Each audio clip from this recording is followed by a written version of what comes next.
ಇವತ್ತು ನಾನು breakfast ರೆಸಿಪಿಯಲ್ಲಿ oats ಅನ್ನು ಬಳಸಿ ಎಗ್ ಪರೋಟ ಮಾಡ್ತಾ ಇದ್ದೀನಿ. High protein egg parotta gym ಮಾಡೋರಿಗೆ ವರ್ಕೌಟ್ ಮಾಡೋರಿಗೆಲ್ಲ ಒಳ್ಳೆ ಮೀಲ್. 2 ಎಗ್ ಪರೋಟ ತಿಂದ್ರೆ ಸಾಕು, ಹೊಟ್ಟೆ ಫುಲ್ ಅನ್ಸುತ್ತೆ. ಬನ್ನಿ ರೆಸಿಪಿನ ಸ್ಟಾರ್ಟ್ ಮಾಡೋಣ. ಇದಕ್ಕೆ ನಾನು ಅರ್ಧ ಕಪ್ ಅಷ್ಟು ಓಟ್ಸ್ ಅನ್ನು ಮಿಕ್ಸಿ ಜಾರಲ್ಲಿ ಹಾಕಿ ಗ್ರೈಂಡ್ ಮಾಡ್ಕೊಂಡು ತೆಗೆದಿಟ್ಕೊಳ್ಳಿ. ನಂತರ ಇಲ್ಲಿ ನಾನು 3 ಎಗ್ ತಗೊಂಡಿದ್ದೀನಿ.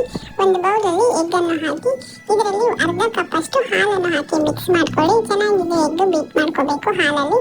ನಂತರ ಇದಕ್ಕೆ ನಾವೇನು ಪೌಡರ್ ಮಾಡ್ಕೊಂಡೇವೆ ನೋಡಿ, ಓಟ್ಸ್ ಪೌಡ್ರ್, ಅದನ್ನು ಸ್ವಲ್ಪ ಹಾಕೊಂಡು ಮಿಕ್ಸ್ ಮಾಡ್ಕೋಬೇಕು. ಫಸ್ಟ್ ಸ್ವಲ್ಪ ಹಾಕಿ ಮಿಕ್ಸ್ ಮಾಡ್ಕೊಂಡು ನಂತರ ಇನ್ನೊಂದು ಸ್ವಲ್ಪ ಹಾಕಿ ಮಿಕ್ಸ್ ಮಾಡ್ಕೊಳ್ಳಿ. ಸ್ವಲ್ಪ ಗಟ್ಟಿ ಅನ್ಸಿದ್ರೆ ಇನ್ನೊಂದು ಸ್ವಲ್ಪ ಹಾಲನ್ನು ಹಾಕಿ ಮಿಕ್ಸ್ ಮಾಡ್ಕೋಬೇಕು ಚೆನ್ನಾಗಿ.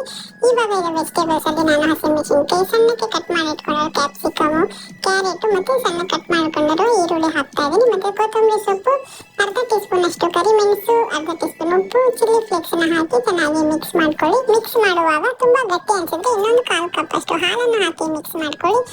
ಈ ಬಿಸಿಲಲ್ಲಿ ಈ ರೀತಿ ತಂಪಾದ ಮಾವಿನಕಾಯಿ ಜ್ಯೂಸ್ ಮಾಡಿ ತುಂಬಾನೇ ರಿಫ್ರೆಶಿಂಗ್ ಆಗಿರುತ್ತೆ. ಒಂದು ಮಾವಿನಕಾಯಿ ಇದ್ರೆ ಸಾಕು, ಕೇವಲ 2 ನಿಮಿಷದಲ್ಲಿ ಜ್ಯೂಸ್ ನ ರೆಡಿ ಮಾಡ್ಕೋಬಹುದು. ಮೇಲ್ಗಡೆ ಸಿಪ್ಪೆ ಎಲ್ಲ ತೆಗೆದು ಇದನ್ನ ಈ ರೀತಿ ಸ್ಲೈಸಸ್ ಆಗಿ ಕಟ್ ಮಾಡ್ಕೊಳ್ಳಿ. ಒಂದು ದೊಡ್ಡ ಜಾರಲ್ಲಿ ಕಟ್ ಮಾಡಿರೋ ಮಾವಿನಕಾಯಿ, 1 ಸ್ಪೂನ್ ಅಷ್ಟು ಹುರಿದಿರೋ ಜೀರಿಗೆ ಹಾಕಿ ಸ್ವೀಟ್ಗೆ ನಾನಿಲ್ಲಿ ಅರ್ಧ ಕಪ್ ಕಲ್ ಸಕ್ಕರೆ ಹಾಕ್ತಾ ಇದ್ದೀನಿ. ಸಕ್ಕರೆ, ಬೆಲ್ಲ ಯಾವ್ದಾದ್ರು ಸೇರಿಸಬಹುದು. ಅಲ್ಲಿ ಸ್ವಲ್ಪ ಬ್ಲಾಕ್ ಸಾಲ್ಟ್ ಮತ್ತೆ ನಾರ್ಮಲ್ ಸಾಲ್ಟ್, ಪುದೀನ ಎಲೆ, ಒಂದು ಹಸಿಮೆಣಸಿನಕಾಯಿ, ಸ್ವಲ್ಪ ಐಸ್ ಕ್ಯೂಬ್ಸ್ ಹಾಕಿ ನೀರು ಹಾಕಿ ಇದನ್ನು ಗ್ರೈಂಡ್ ಮಾಡ್ಕೊಂಡು ಈ ರೀತಿ ಫಿಲ್ಟರ್ ಮಾಡ್ಕೊಂಡು ಒಂದು ಬೌಲಲ್ಲಿ ಇನ್ನೊಂದು ಸ್ವಲ್ಪ ನೀರು ಹಾಕಿ ಮಿಕ್ಸ್ ಮಾಡ್ಕೊಂಡ್ರೆ ಮ್ಯಾಂಗೋ ಜ್ಯೂಸ್ ರೆಡಿ ಆಗುತ್ತೆ. ಜ್ಯೂಸ್ ಸರ್ವ್ ಮಾಡೋಕ್ಕಿಂತ ಮುಂಚೆ ಒಂದು ಗ್ಲಾಸಿಗೆ ಉಪ್ಪು, ಖಾರ, ಸ್ವಲ್ಪ ಸಕ್ಕರೆ ಹಾಕಿ ಲೆಮನ್ ಇಂದ ಹೀಗೆ ರಬ್ ಮಾಡ್ಕೊಂಡು ಅದರಲ್ಲಿ ರೋಲ್ ಮಾಡಿರೋ ಜ್ಯೂಸ್ ಗ್ಲಾಸಿಗೆ ಚಿಲ್ ಆಗಿರೋ ಮಾವಿನಕಾಯಿ ಜ್ಯೂಸ್ ನ ಹಾಕಿ ಸರ್ವ್ ಮಾಡಿ ಕುಡಿಯೋದು ತುಂಬಾನೇ ರುಚಿಯಾಗಿರುತ್ತೆ. ಟ್ರೈ ಮಾಡಿ ನೋಡಿ. ಬೆಳಗಿನ ತಿಂಡಿಗೆ ಇಡ್ಲಿ ದೋಸೆ ಮಾಡಿದಾಗ ಒಂದ್ಸಲ ಈ ರೀತಿ ರಾಯಲಸೀಮಾ ಸ್ಟೈಲಲ್ಲಿ ಖಾರವಾಗಿರೋ ಶೇಂಗಾ ಚಟ್ನಿನ ಟ್ರೈ ಮಾಡಿ ನೋಡಿ. ಮಾಡೋದು ತುಂಬಾ ಸಿಂಪಲ್, ಟೇಸ್ಟ್ ಮಾತ್ರ ಅಮೇಜಿಂಗ್ ಆಗಿರುತ್ತೆ. ಒಂದು ಪ್ಯಾನ್ ಅಲ್ಲಿ 1 ಟೇಬಲ್ ಸ್ಪೂನ್ ಅಷ್ಟು ಎಣ್ಣೆ ಹಾಕಿ ಅರ್ಧ ಕಪ್ ಶೇಂಗಾ ಹಾಕಿ ಚೆನ್ನಾಗಿ ಹುರಿದು ಇದನ್ನು ಒಂದು ಬೌಲಲ್ಲಿ ಹಾಕಿ ತೆಗೆದಿಟ್ಕೊಳ್ಳಿ. ನಂತರ ಅದೇ ಸೇಮ್ ಪ್ಯಾನ್ ಅಲ್ಲಿ 1 ಟೇಬಲ್ ಸ್ಪೂನ್ ಅಷ್ಟು ಎಣ್ಣೆ, ಜೀರಿಗೆ, ಒಣಮೆಣಸಿನಕಾಯಿ ಹಾಗೆ ಬೆಳ್ಳುಳ್ಳಿ, 1 ಈರುಳ್ಳಿ ಹಾಕಿ ಫ್ರೈ ಮಾಡ್ಕೊಂಡು ಹುಳಿಗೆ 1 ಟೊಮ್ಯಾಟೊ ಮತ್ತೆ ಸ್ವಲ್ಪ ಹುಣಸೆ ಹುಳಿ ಹಾಗೆ ರುಚಿಗೆ ತಕ್ಕಷ್ಟು ಉಪ್ಪು ಹಾಕಿ 1 ನಿಮಿಷ ಇದನ್ನು ಸಾಫ್ಟ್ ಆಗೋವರೆಗೂ ಫ್ರೈ ಮಾಡ್ಕೊಂಡು ಬಿಸಿ ಆದ್ಮೇಲೆ ಬ್ಲೆಂಡರ್ ಜಾರಲ್ಲಿ ಹುರಿದಿರೋ ಶೇಂಗಾ, ಟೊಮ್ಯಾಟೊ, ಈರುಳ್ಳಿನ ಹಾಕಿ ನೀರು ಹಾಕಿ ನುಣ್ಣಗೆ ಇದನ್ನು ರುಬ್ಬಿ ಒಂದು ಬೌಲಲ್ಲಿ ಹಾಕಿ ತೆಗೆದಿಟ್ಕೊಳ್ಳಿ. ಕನ್ಸಿಸ್ಟೆನ್ಸಿ ನೋಡ್ಕೊಂಡು ನೀರನ್ನು ಮಿಕ್ಸ್ ಮಾಡ್ಕೊಳ್ಳಿ. ನಂತರ ಒಗ್ಗರಣೆಗೆ ಎಣ್ಣೆ, ಸಾಸಿವೆ, ಉದ್ದಿನಬೇಳೆ, ಒಣಮೆಣಸಿನಕಾಯಿ, ಕರಿಬೇವು, ಹಿಂಗ ಹಾಕಿ ಚಟ್ನಿಯಲ್ಲಿ ಹಾಕಿ ಮಿಕ್ಸ್ ಮಾಡಿದ್ರೆ ತುಂಬಾನೇ ರುಚಿಯಾದ ರಾಯಲಸೀಮಾ ಸ್ಟೈಲ್ ಶೇಂಗಾ ಚಟ್ನಿ ರೆಡಿ ಆಗುತ್ತೆ. ಟ್ರೈ ಮಾಡಿ ನೋಡಿ. ಈ ಸಮ್ಮರ್ ಅಲ್ಲಿ ತುಂಬಾ ಹೊತ್ತು ಕಿಚನ್ ಅಲ್ಲಿ ನಿಂತು ಅಡಿಗೆ ಮಾಡೋಕ್ ನೋಡಿಲ್ವಾ? ಹಾಗಾದ್ರೆ ತುಂಬಾ ಈಸಿ ಅಂಡ್ ಕಂಫರ್ಟಿಂಗ್ ಫುಡ್ ಆದ ಈ ಮೊಸರನ್ನ ಮಾಡಿ. ಮೊಸರನ್ನ ಹೀಗೆ ಸಾಫ್ಟ್ ಅಂಡ್ ಕ್ರೀಮಿ ಆಗಿ ಮಾಡೋದಕ್ಕೆ ಮೊದಲು 1 ಕಪ್ ಅಷ್ಟು ರೈಸ್ ಅನ್ನು ಸ್ವಲ್ಪ ನೀರು ಜಾಸ್ತಿ ಇಟ್ಟು ಸಾಫ್ಟ್ ಆಗಿ ಬೇಯಿಸಿ ನಂತರ ಅದಕ್ಕೆ ಅರ್ಧ ಕಪ್ ಹಾಲು, 1 ಕಪ್ ಗಟ್ಟಿ ಮೊಸರು ಹಾಕಿ ಚೆನ್ನಾಗಿ ಮಿಕ್ಸ್ ಮಾಡ್ಕೋಬೇಕು.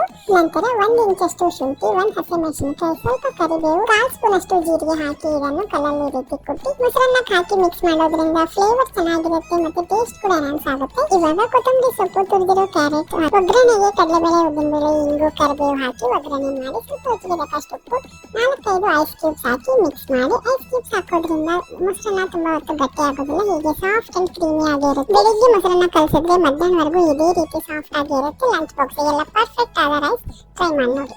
ನಾನಿವತ್ತು ಪಾಲಕ್ ಸೊಪ್ಪು ಹಾಕಿ ಸಿಂಪಲ್ ಆಗಿ ಮಾಡುವಂತ ಪಾಲಕ್ ಪಪ್ಪು ಮಾಡ್ತಾ ಇದ್ದೀನಿ. ಈ ರೀತಿ ಬಿಸಿ ಬಿಸಿ ಅನ್ನ ಅದ್ರ ಜೊತೆಗೆ ಪಾಲಕ್ ಪಪ್ಪು ಸ್ವಲ್ಪ ತುಪ್ಪ ಹಾಕೊಂಡು ತಿಂತಾ ಇದ್ರೆ ಸೂಪರ್ ಟೇಸ್ಟಿ ಆಗಿರುತ್ತೆ.